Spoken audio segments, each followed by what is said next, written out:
The camera lens was cracked straight down the middle, but the footage was still perfect. Marcus Chen and David Kowalski had been recording everything on their GoPros when they vanished on the Matterhorn's north face in July 2023. The device was wedged so deep between two granite slabs that rescue teams needed crowbars to extract it when they finally powered it on 6 months later. The last thing they saw was Marcus screaming at David about the rope being cut wrong, then the camera tumbling through empty air for 12 seconds before smashing into rock. The men were never found. Marcus Chen was a software engineer from Seattle who had climbed 43 peaks across 6 continents. David Kowalski was a paramedic from Chicago who could rappel down a building in under 90 seconds. They met at a climbing gym in Colorado and had been climbing together for 4 years. They had conquered El Capitan Denali and Mont Blanc without a single injury. The Matterhorn was supposed to be their victory lap before Marcus got married in September. Instead, it became their tomb. What happened on that mountain during the final 3 hours of their lives? The footage shows everything but explains nothing. The camera reveals their last words, their final mistake, and the exact moment they realized they were going to die. But it also raises questions that no one can answer. Why did they abandon their planned route? Why were they climbing in weather conditions that grounded helicopters? And why does the footage show them arguing about something that happened 12 hours earlier? The Matterhorn kills more climbers than any other mountain in the Alps. Its pyramid shape looks simple from the valley, but the rock is rotten limestone that crumbles in your hands. The mountain stands 14,692 feet high, and weather conditions can change from clear skies to life-threatening storms in less than 20 minutes. The route Marcus and David chose was the Schmid route, a technical climb that requires perfect timing and flawless execution. Only 12 people had successfully completed it that year. They started their climb at 3:47 a.m. on July 15, 2023. The weather forecast predicted clear skies until evening. Marcus carried the main rope, a 70-meter dynamic line that cost $340 and could support the weight of a truck. David carried the backup gear, including 12 quick draws, 4 cams, and 8 hexes. They each wore $400 climbing shoes with specialized rubber soles designed for limestone. Their combined gear weighed 47 pounds and represented 15 years. With climbing experience, the first 6 hours went exactly according to plan. The GoPro footage from this period shows them moving smoothly up the lower sections of the route. Marcus was leading, setting protection every 12 feet. David was following, cleaning the gear and maintaining constant communication through their radio headsets. They were making excellent time, reaching the halfway point 2 hours ahead of schedule. The weather was perfect, with no wind and unlimited visibility. But something changed at 11:15 a.m.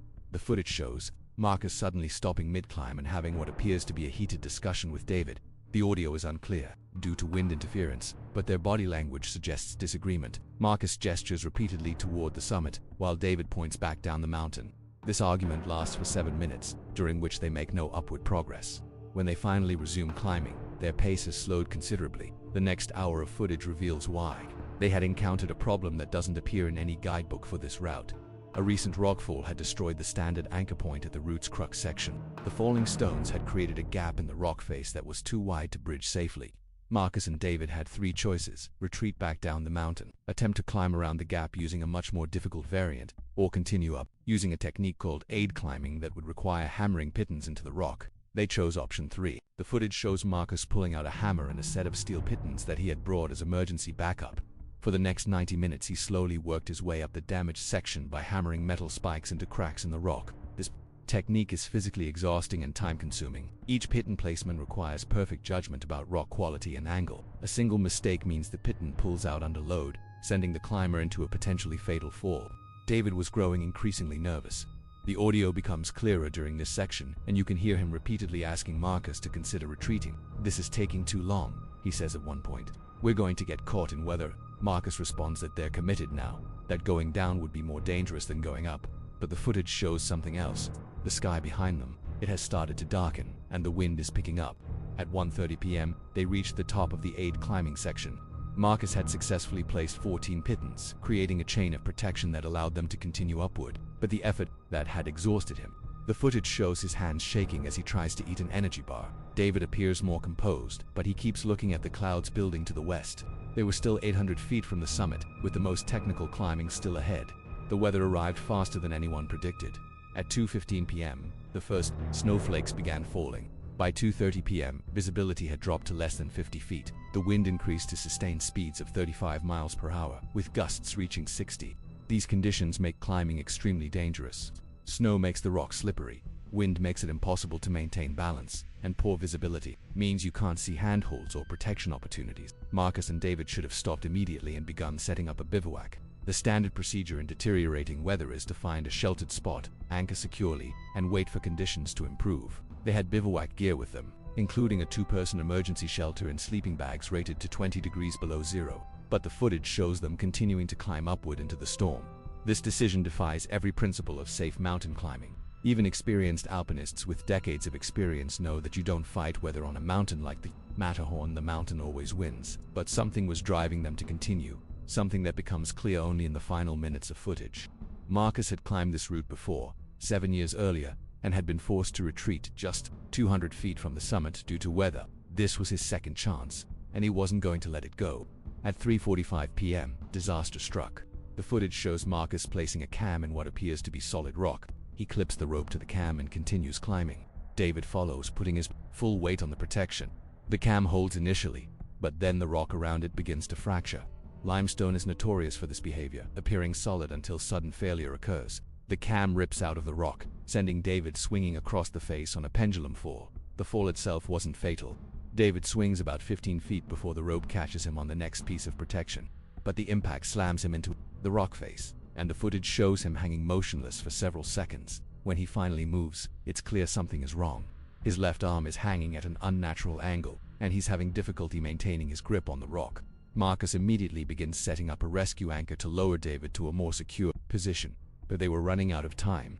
The storm was intensifying, and darkness was only 3 hours away. David's injury made it impossible for him to climb effectively, and Marcus was showing signs of exhaustion from the aid climbing effort. The logical decision was to begin an immediate retreat, but the footage shows them having another argument. David wants to go down. Marcus insists they can still reach the summit and descend via the normal route, which would be easier than retreating down the technical terrain they had just climbed. The argument becomes heated. The audio quality improves temporarily as the wind dies down, and you can hear their exact words. "We're going to die up here," David says. "Look at the weather. Look at my arm. We need to go down now." Marcus responds, "We're too close to quit. The summit is right there. The normal route down is easier. We can make it," David says. "You're not thinking clearly. This is how people die in the mountains. They push too hard when they should retreat." Marcus makes the decision for both of them. He clips David's rope to his own harness and begins climbing toward the summit, essentially dragging his injured partner behind him. This technique, called short roping, can work on easy terrain but is extremely dangerous in technical climbing. David has no choice but to follow, using his one good arm to maintain balance while Marcus pulls him upward. The footage shows them moving slowly but steadily toward the summit ridge. At 4:20 p.m., they reach the base of the final head wall. This section is only 60 feet high, but it's the most difficult climbing on the entire route. The rock is vertical and offers limited handholds. In good conditions, it's challenging but manageable. In a snowstorm, with an injured climber, it's nearly impossible. But Marcus begins climbing anyway, with David belaying from below using a technique called hip belaying that requires only one functional arm. The footage becomes increasingly chaotic as the storm intensifies. Snow is now falling heavily, and the wind is howling loud enough to drown out their voices. The camera lens keeps getting obscured by snow, creating moments of complete whiteout, but you can still see Marcus making slow progress up the head wall, placing protection every few feet. David remains anchored below, managing the rope with his good arm while trying to maintain his position on a narrow ledge. Then something goes wrong with the rope. The exact cause is unclear from the footage, but at 4:47 p.m. Marcus stops climbing and begins shouting down to David. The audio is mostly unintelligible due to wind, but you can make out fragments. Rope is stuck. Can single quotes to move. Need more slack. David responds, but his words are lost in the storm. The footage shows him struggling with the rope, trying to feed out more length while maintaining his belay position. The situation deteriorates rapidly. Marcus is stuck on the head wall, unable to move up or down because the rope has become jammed somewhere in the protection system.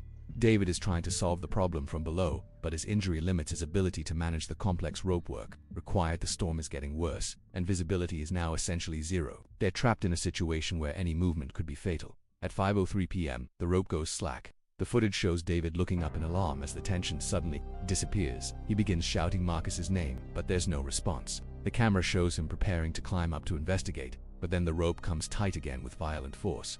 David is yanked off his stance and slams into the rock face.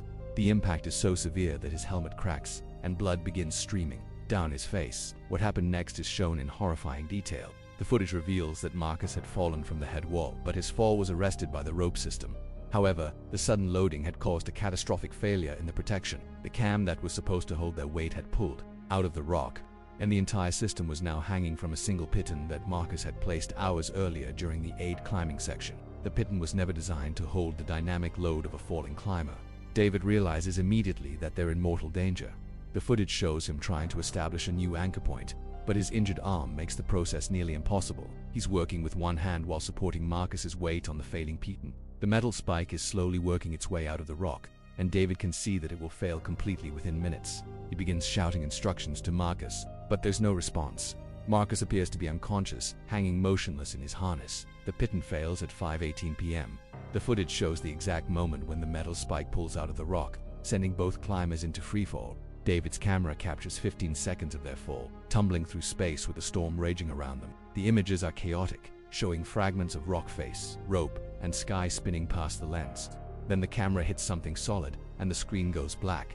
The search for Marcus Chen and David Kowalski began 12 hours later when they failed to check in at their planned time.